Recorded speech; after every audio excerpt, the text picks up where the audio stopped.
The Lord is my shepherd, I shall not want. He maketh me lie down in green pastures. He leadeth me beside the still waters. He restoreth my soul. He leadeth me in the paths of righteousness for his name's sake. Yea, though I walk through the valley of the shadow of death, I take a look at my life and realize there's nothing left. Welcome back to Book Wave, the book club podcast. I'm your host, Scotsley, joined today by William Hey guys. and Jason. Hey, it's me. I'm here doing this. So that was just a little taste of one of the Psalms mixed in with a little bit of a Coolio verse. So if you're new around here, you can check us out at our website at bookwave.club. You can join the Discord link in the bottom. Like, comment, subscribe, share with all your friends and family. But today we're looking at the Book of Psalms, or we're going to start to look at the Book of Psalms because this is going to be a multi-part series for this section of the Bible. But going onward with our Holy Bible Book Club, what effect did reading the first little section of Psalms here have on you guys?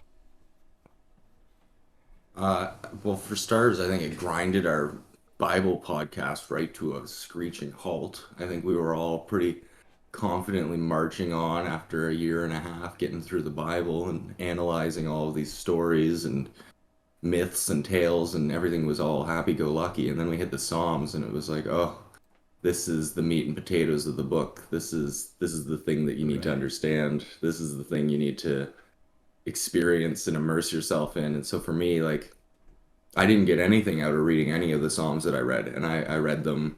I've read a third of this book of Psalms. I've listened to a third of the book of Psalms via audiobook a couple times, and nothing sank in.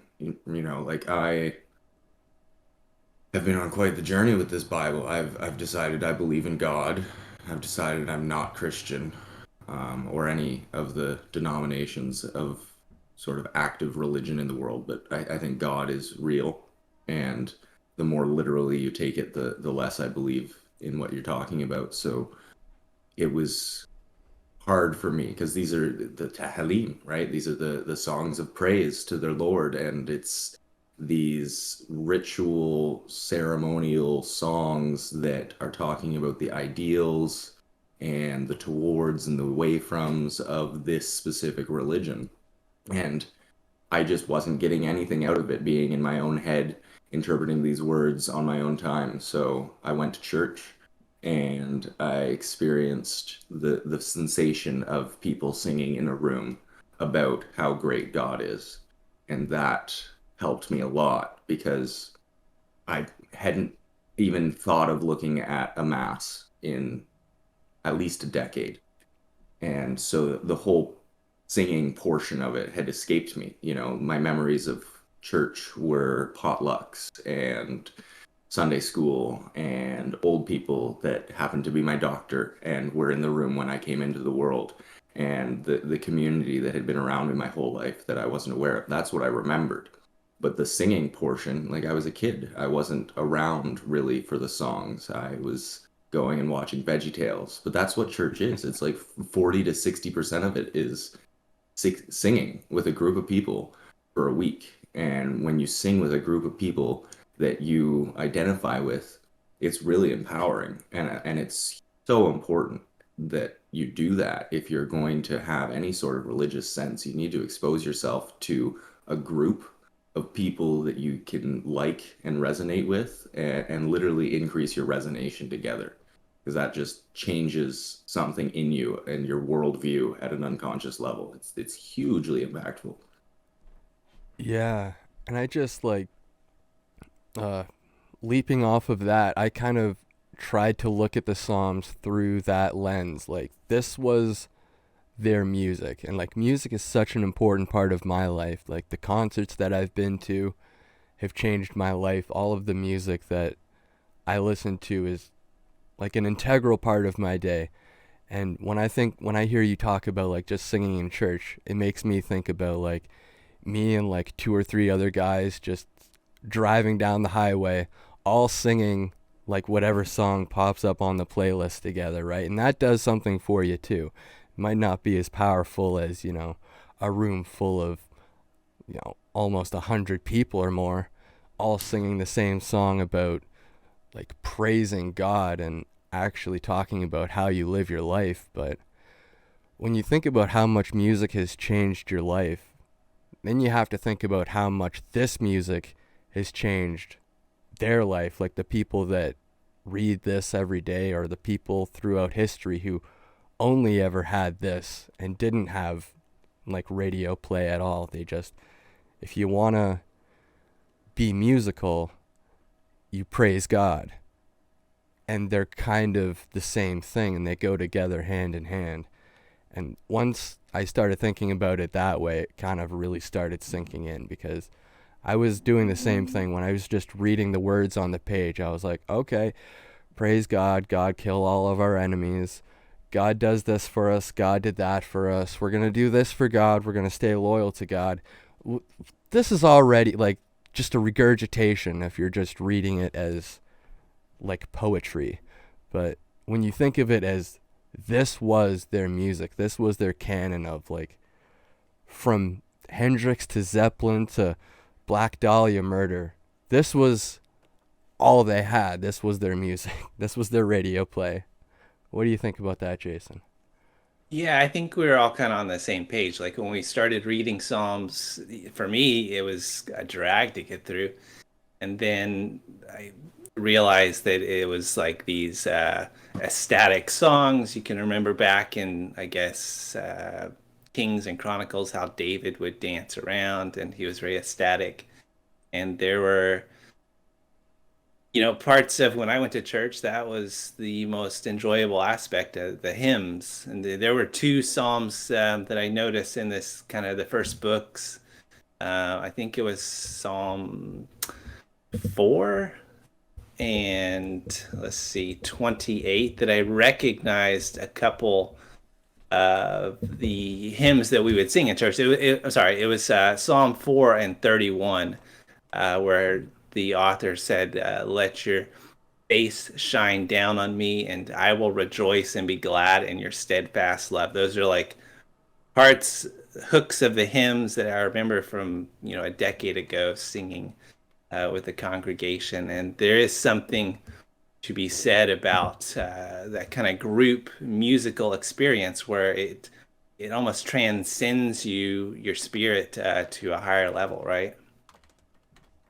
Yeah, And absolutely.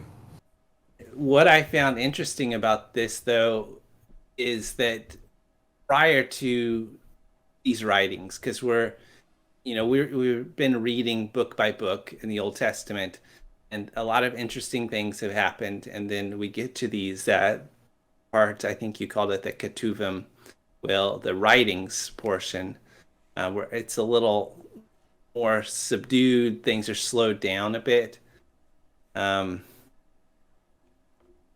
but before all this, kind of as a precedent, there were these similar songs from Zoroastrianism. I think they were called the Gathas. And so I see the structure and the content of these psalms kind of mirroring those older styles of writing and thinking like, oh, what would the music have sounded like that accompanied this? Yeah, well, think about how we just introduced this podcast. I'm sure that, Psalm 23 doesn't sound very much like Gangster's Paradise, but Coolio made it work. Yeah, I'm Well, imagining it kind of has a Arabic string instruments in the background, harps or sitars, if they had those. Well, you can look at some of the translations too. I think it's hold on. A psalterian is like a Greek word for like a five-stringed instrument or something. Or yeah, I'm not sure now. it's interesting because like when I was a younger heathen in 2014, I went to Bonnaroo, which is 4-day music festival in Tennessee, and I distinctly recall the point in time during like day one where I was like, wow, I could sit here cross-legged and not move and be at complete peace. And I'm in this national park with 80,000 people and 12 stages, and there's music and sound and jubilee all around me. And, reflecting post having exposed myself to Psalms, I'm like, oh, this was almost a religious experience. And I say almost because it was devil's worship, obviously. And I wouldn't have had this stance until I got into the Psalms. But it's like literally like I had a corrupted religious experience because there's so much music, there's so much ritual, there's so much ceremony, and you don't really understand what's going on. But your body is like, yeah, this is right. This is peak human experience. We should be feeding each other and singing and being good. And that's not quite what was happening at a music festival. And I get it now, the decades of rock music resisting the Christian oppression of devil's music. It's like, no, no, like it really is devil's music. If you're not going to church to sing and you're not scheduling that worship in that way, you're still whatever you eat, but now you've exposed yourself to the pantheon of musical influence and lyrical implication. And all of a sudden, you've got, I don't know what you just said, Scott, but the word kill was in the band, right? And it's like you're now consuming lyrics that your unconscious mind is processing. And it's saying, oh, maybe I do need hoes and money and cars. And now it's looking for hoes and money and cars. But if you don't have that exposure to rock and roll and rap and death metal and all of these things, and you just have your religious music, then for that 7 day stretch in between Sunday, your unconscious mind has consumed the fruits of doing good work and doing God's mission and staying on track. And if you don't have that, you have whatever the heck it is you're consuming for 7 days. And I get it. I totally get why for well, it's still today happening. People are saying, look, this is devil's worship. This is not helping you because it's confusing. The human brain has a hard time processing all of this stuff. And the less input you have, the more reliable your output's going to be. You reduce the variables that go into your machine, you're going to be able to closer guarantee the output. And that's why you look at the Mennonite model that says we're not even going to be near society because there's too much temptation.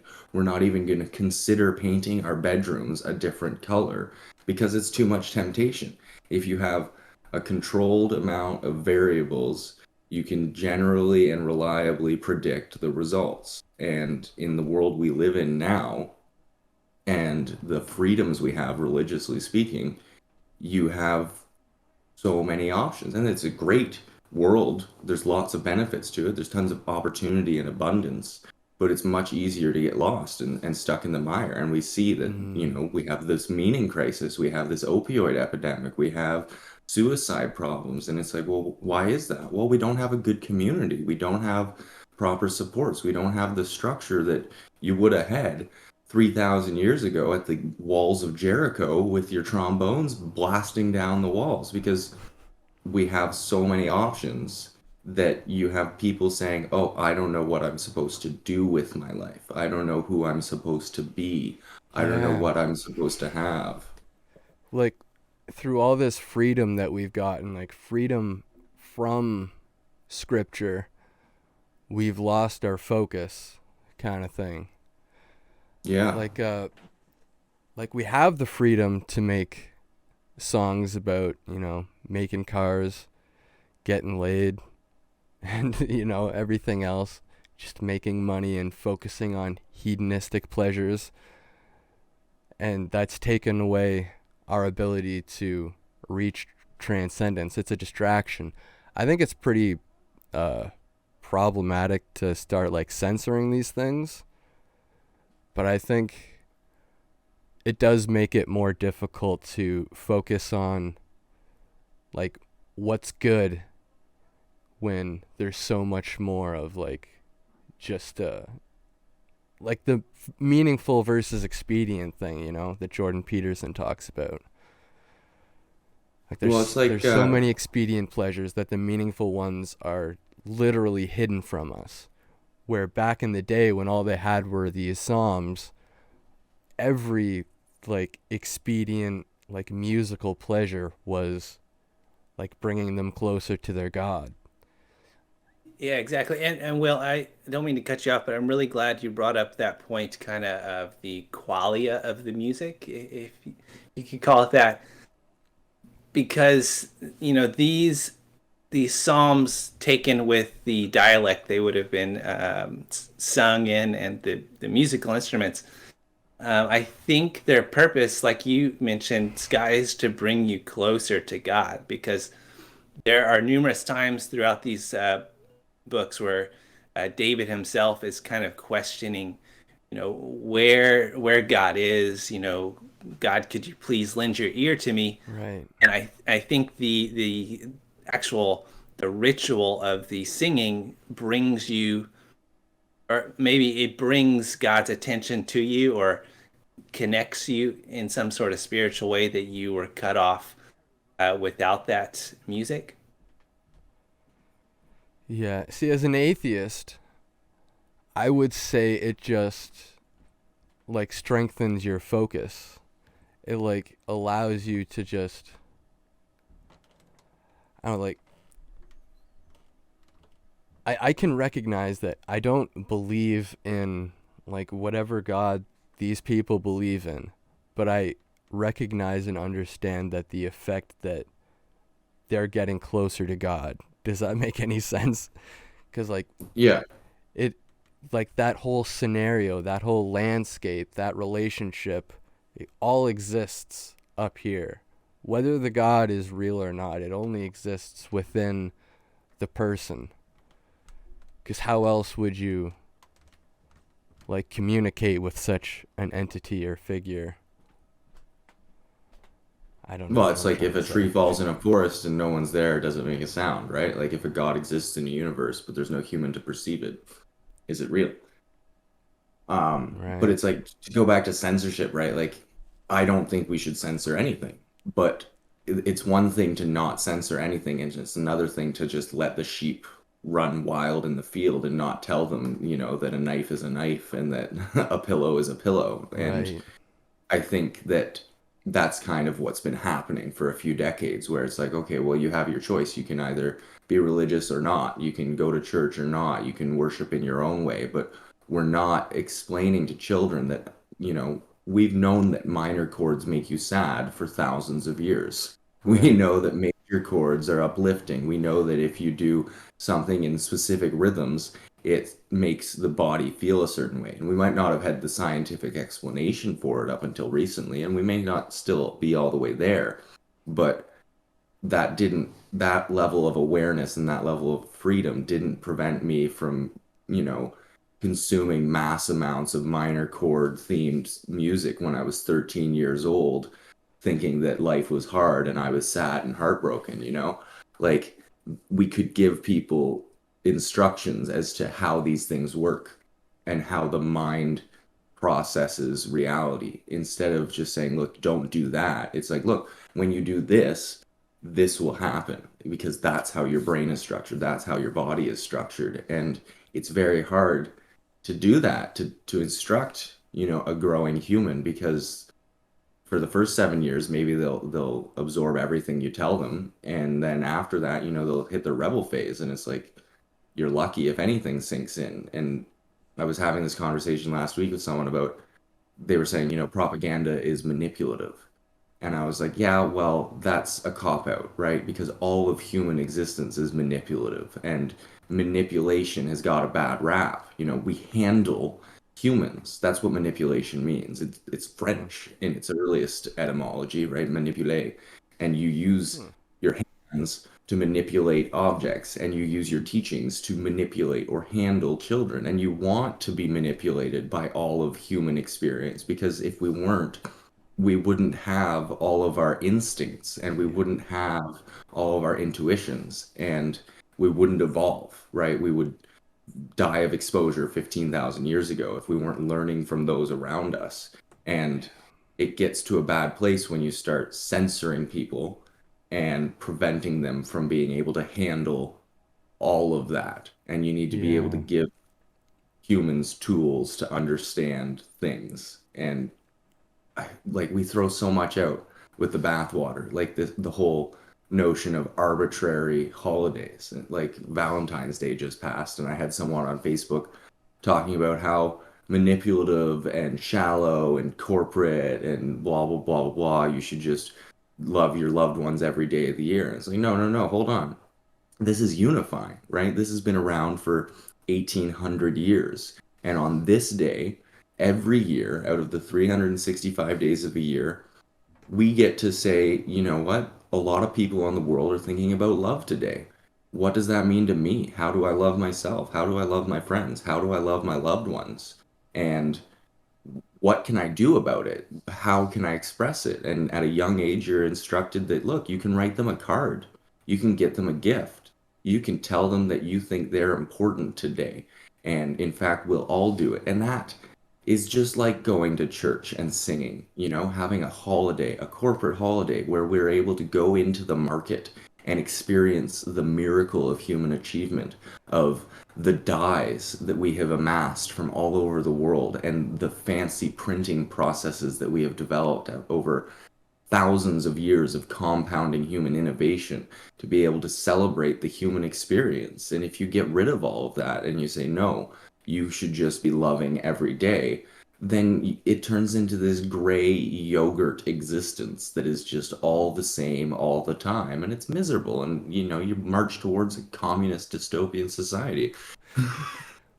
I hate it when that happens. The worst. Yeah, just to go back a little bit to what you said, you really have to like take a second look at the language we use sometimes. Like I remember when Jordan Peterson was talking about like suffering something, like to suffer something is just to undergo it. And you could say like to manipulate something is simply just to interact with something. Because if you interact with anything, you're going to manipulate it somehow by the definition that you just gave. So like to say that we're manipulated by the books that we read or scripture or church, well of course we are. We're manipulated by everything. Exactly. With every breath you take, there's something manipulating your lungs right now.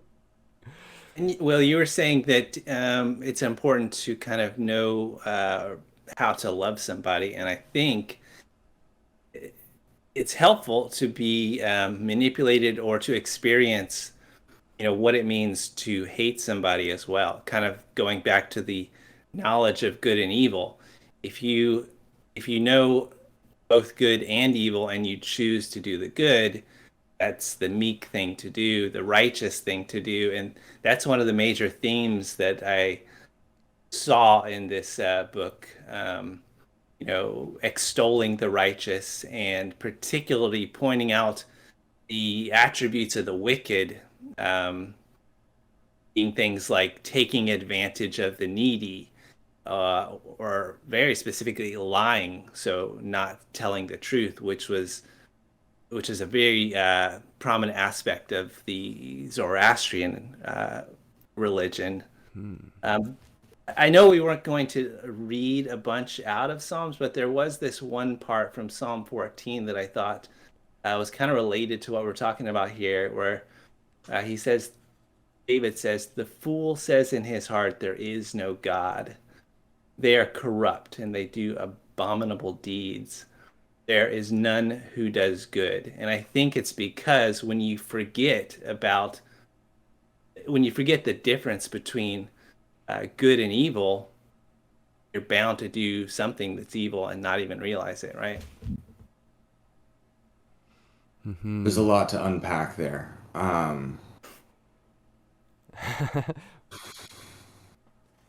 Like, so if you don't know what evil is, how good can you really be? But beyond Hmm. that, Yeah, like, at that point, any time that you were good, it would just be by luck and chance if you weren't getting it from the Bible. I think that's the Christian opinion, right? Yeah, if you didn't well, know the and difference, it would just be a chance happenstance.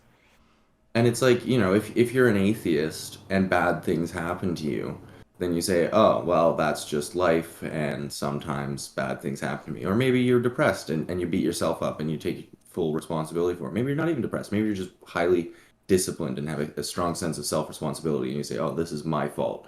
Good. I can work on these problems."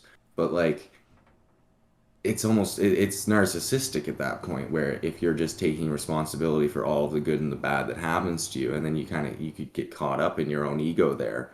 But when you have God as the highest form of credit, I think that there's a bit more empowerment to that.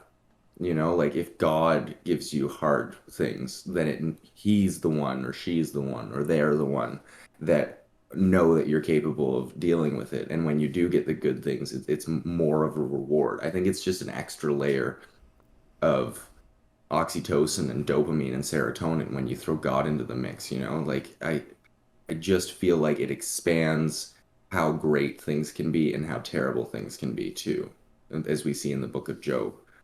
Um, I don't know really where I'm going with that, but I'll run away to a different topic. And Well, I had a well, conversation. you Yeah. you could always like, if you have that fallback, if you have that like worldview that God is responsible for everything, the good and the bad, you can always fall back on like, well, this is all part of his plan and this will all pass. And I could see how that would get you through it.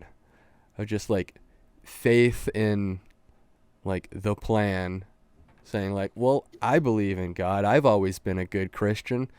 There's I'm just walking a couple steps in Job's shoes right now. He's testing me, and then I can go on to like reach higher things or go on to the rest of my life or whatever he has planned for me. That's what I'll go do. And like having that mindset can definitely get you through a tragedy easier than god damn it, the world is just torturing me. Like, You can't even scorn the world without bringing God into it. Oh, God damn it. That was your atheistic pitch.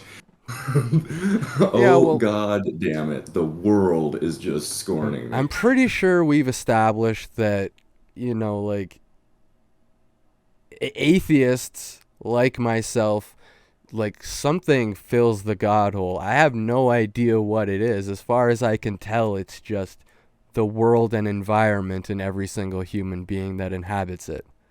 That's my God. Well, I want to talk about hate for a minute because, Okay, let's talk and one about of the hate. big problems I have with religion, I think, is like this notion that I have experienced or come to feel is the way it is that, if your religion X, The your us versus worldview is them. that, yeah, it's like everybody should be on board with our religion, with our God.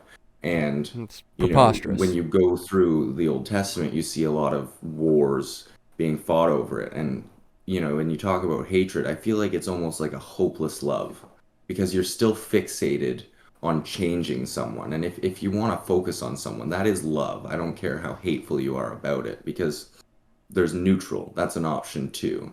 And if you can't figure out how to evolve the thing that you're fixated on, I think you resort to destruction and you say, look, I can't love this, it can't grow, so I'll hate it and I'll destroy it because then the world will be a better place. And it's still got this positive secondary gain, and it's hard to evolve hate or to transmogrify or to alchemize hate into love without a God and a religious worldview that has infinite hope and faith for the transcendence of evil things.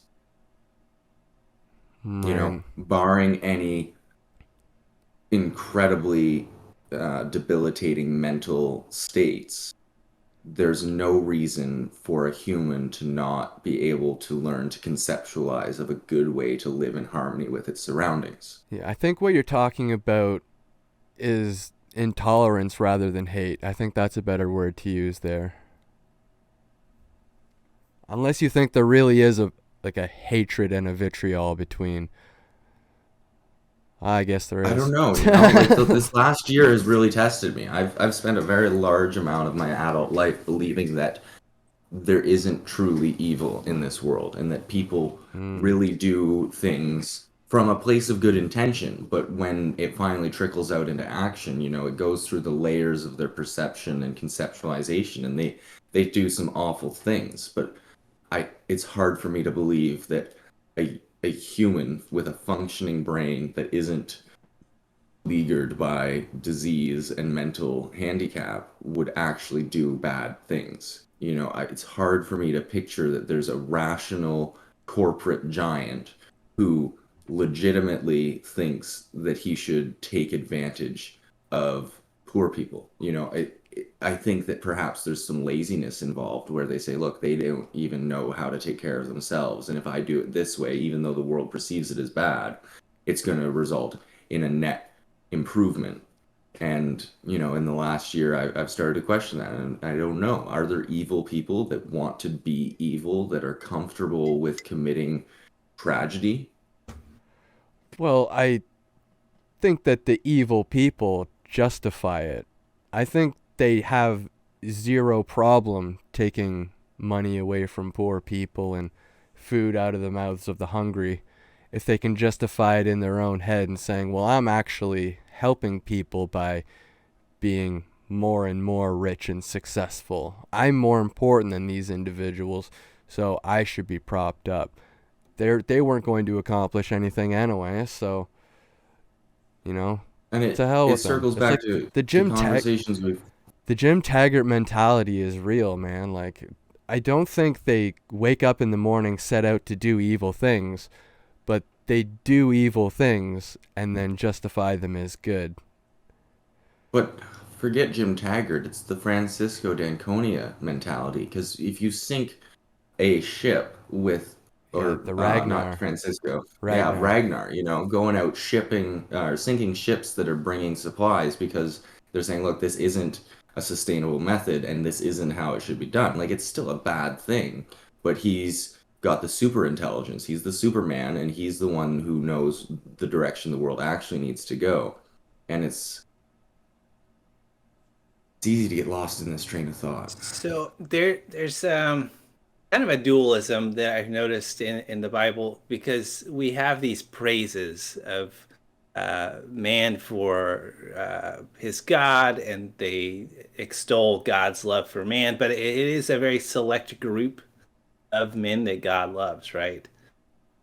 Because if you remember back, Right. well, God's also described as quite angry and manifests as lightning and can destroy things too, right? So if you go back to like Numbers, the same God that David's praising here is telling his generals basically they didn't kill enough people and they need to go back and kill every man and every non-virgin woman and take every virgin woman for themselves. And it's kind of like, that's That's like the most human part of every religion as far as I can tell because they all have a god that has chosen them as a people. Go back to the Aegeans like sacking Troy. Zeus chose them. That's why they succeeded. The same thing is in the Bible, the same thing is in nearly every religious text that I've ever been exposed to. it may be to instill fear in the believers in a way that, if you choose not to follow the air quote righteous path, that the same God is going to cut you down as well. I That sounds more like a religious leader saying, "Hey, if you join the other team, our God is going to kill you himself." Yeah, And exactly. that's And that just feeds into the us versus them element of organized religion that, you know, I have a personal problem with, and it sounds like Will has a personal problem with. But it's complicated, right? Because it's a chicken and the egg situation, right? Like, can Mm, the human species exist without an us versus them? And, and that's the thing that I've been experiencing and learning over the last year. You talk about politics with somebody who doesn't agree with your political stance, and you find out just how quickly you can get polarized in your yeah. view. And it's like, is there any merit to having an open dialogue with someone who just diametrically opposes what it is that you believe the world should be? and what the world should look like. And like Yeah. we had a conversation a couple years ago about Nestle and the water bottling situation. And so many people are ready to say, "Oh, Nestle's evil because they're taking Canada's spring water and they're barely even paying anything for it and they're bottling it and they're selling it back to us at a profit." And the CEO of Nestle comes out and he says, "Look, you don't get it. A hurricane hits New Orleans and they've got no water. They've got no clean water. And we have funneled tax money into a government that can now allocate an emergency fund to acquire resources." Well, guess what? If you don't have bottled water, you're not allocating bottled water to a crisis because how are you going to do it? You can pick it up with your hands and go on a plane? No, you need bottled water. And if you want bottled water, you need infrastructure. And if you want infrastructure, you need corporation. Because when the government does it, it gets weird. And when private corporations do it, it gets weird too. But I think I'd rather a private corporation that's got competition do it because they're going to do it to make it as profitable and as painless as possible. But the problem happens when you look at, China, right behind the snow hills of the Olympics. You've got 1,000 nuclear reactors and just unmitigated, progress. And you have 1,000 towns in China that none of us have ever heard the name of, and they've got over 1 million people living in them. And one town makes bags and we buy their bags and those bags end up in the ocean and we don't care Mm. because we need a bag because a bag is a very useful tool. And it's great, like there's so much happening at so many levels and it's so easy to say, "Oh, this is evil and this is good."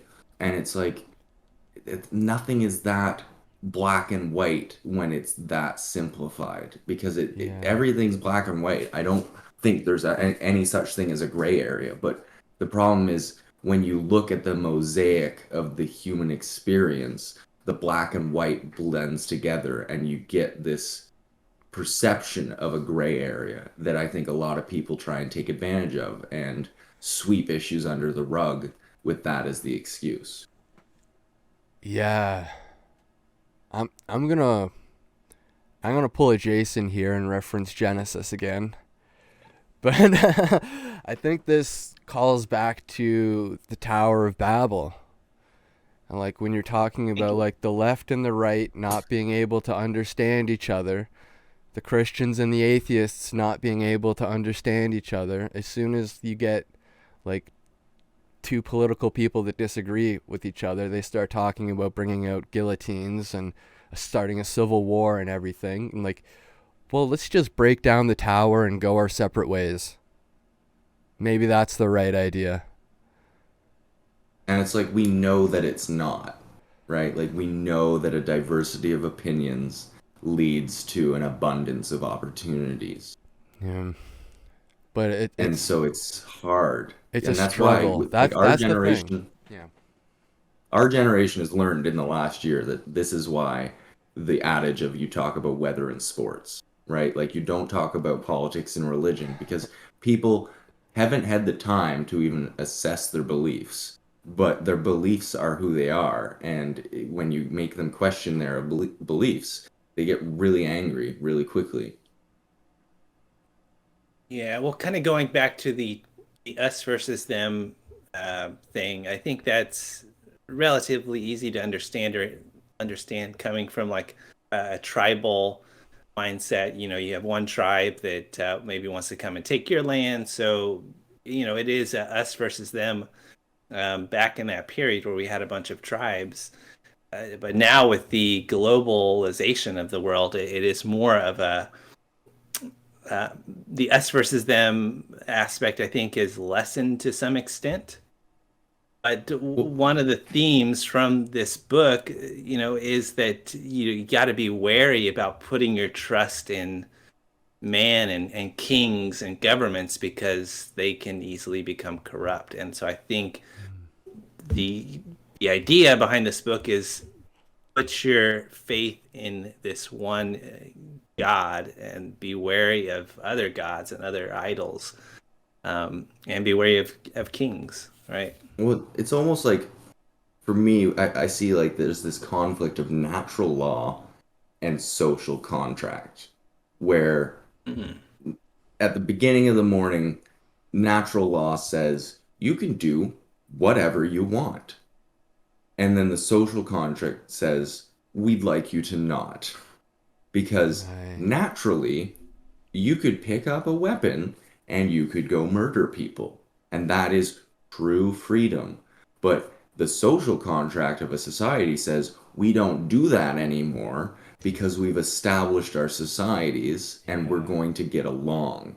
And we'd like to observe natural laws, respect to rights, and we'd also like to create social contracts that afford us certain freedoms. And so there's this huge camp of people that say everyone deserves a home, clean water, 3 square meals a day, heat, education, freedom of mobility around the planet, all of these different things that it's like at the beginning of the day, none of that is afforded to you, right? If you strip away all of the social contracts, all of the society, what you have is a bunch of people naked and afraid, starving and dying of exposure. But because of the social contracts that we've built over these thousands of years, we've created upward mobility in the class structure and the capitalist society structure that allows you to exchange your time, your energy, your body for certain rewards. And then you get into these discussions with people who are living this life and they say, "Well, this doesn't make me happy." And it's like, "Well, hold on. Who said anything about being happy? Who said there was any point to life? Who said there was any merit to being happy? And what about fulfillment? And what about survival? And what about expression for expression, right? So that a human who isn't harming others, but might be harming themselves or might not be bettering themselves, is entitled to their existence, right? The drug addict or the high functioning alcoholic that gets through their work week and provides money and resources to their family and maintains, they have their maintenance existence. And 10 years down the line, their station hasn't been improved, but perhaps they procreated. Perhaps they haven't. They've experienced life, and that should be accepted and permissible. But then there's this whole camp of people that say, no, we need to be better, or no, we need to be more free. No, we need to be more successful. We need to be more educated. And it's like, no, no, you're entitled to exist. That's the whole deal. Life is just life. And who's to Yeah. say how it should be lived? Because in a million years, none of it matters. Yeah, that reminds me of like a moment in the last Jordan Peterson Joe Rogan podcast. You guys watch that one? I missed No. it. The No. 5 hour one, you mean? Yeah, I was close, but there was like a little clip from it where it was like Jordan was saying like, "Okay, let's play a game. You can do anything in this game. You go first." Exactly. Without the limitations, there's if you had a chessboard in front of you, you'd know like, "Oh, I'll move my pawn two two spaces forward." If there was like a basketball court, I'd know I start dribbling and try to get it in the hoop. But if we're playing a game where it's just you can do anything in this game, go ahead. You go first. It's And like, well, there's what do I do? What everyone have does other what people done? yeah, everyone does what you just did. Stand there, just sit there and look at me. It's Yeah, like, there was a okay. anthropology experiment where they gave African children just crayons and said, draw anything you want. And most of them, they were like, oh, I don't know what to draw. But if you told them, I Right. want you to draw a giraffe, they would draw something that approximated a giraffe. Um, do you think, though, that for the the for an atheist, these social rules that we are supposed to adhere to, is that similar to like being righteous for a religious person? Well, it's hard to discern those things because really I inherited it all from Christianity, didn't I? Like I grew up in a westernized, Christianized country. Even if it wasn't, overtly Christian at the time, we're still dealing with the same kind of like all our laws came from the Bible. If you Sure. really Okay. break it down, like the Magna Carta was really religious, and that's kind of the founding element of all of the like the British colonies that became countries. Yeah, I noticed this one quote from Psalm 56 that we find it on the American dollar bill. In God I trust. They changed it to "In God we trust," of course. Yeah, create a create like a unity for the people.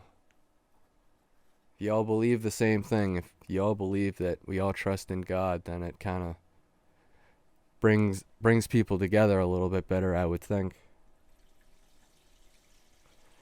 Write it on your money so you can't help but, read it every day. Yeah, what's kind of significant about that is when we write it on our money, the money is really kind of a promise to the future that we'll continue trusting in this God, right? Hmm. It's interesting. It's like you need to establish things, and if you don't establish things, there's like you said with that anthropology experiment, there's nothing, like you don't know what to do. You have to have structure. You have to have restrictions And that works in so that they like could be rebelled everything. against, even. Hmm. Right? Yeah. Like rules were made to be broken, and that's the thing when you talk about is an atheist righteous in the religious sense when they do what they need to do in society. And it's like, well, certain religions throughout the history of society have rejected the laws of society and said, no, we need a new order. And that's kind of all of the human experience is getting to a place of understanding that gives you the supervision of the establishment to say, oh, this isn't working for me anymore. Like it's so hard because every time a year goes by, you conceptualize more. And it makes me think of that. You always see it on social media. You have a red pill and a blue pill.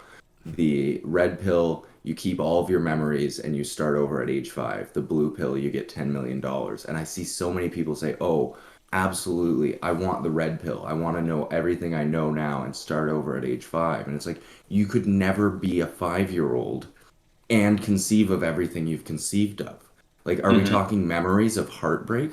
Could you imagine being 5 years old and remembering what it felt like to have true love and then be heartbroken, to hate the 9 to 5 grind? That would be, you would literally be a sociopath because it would be so easy to play the entire world into your favor when you're dealing with a classroom of 5-year-olds with the memories of a 26 to 50-year-old, I think it right? would, Like, yeah, I think it would break a 5-year-old if he was just, staying up all night thinking about, that time he got shot down by that girl when he was 20 years old. Like you would have so much authority and confidence, and it would drive you nuts, and you still wouldn't get what you wanted because nobody would be on your level. You still wouldn't be able to navigate these situations. You wouldn't even be able to feel the feeling you felt at that point because no one would even conceptualize what you've conceived. And it's, It's possible it would change your priorities completely and radically. Like if you went back in time somehow, I'm assuming, and knowing everything you know now, you could make a lot more wise investments. For example, in things and money, and you might not focus so much on investments and people. Hmm. yeah, but I don't know, it's odd. And I think that we're still growing and evolving and getting to that point where we want to tear down the establishment because we think we understand what would work better.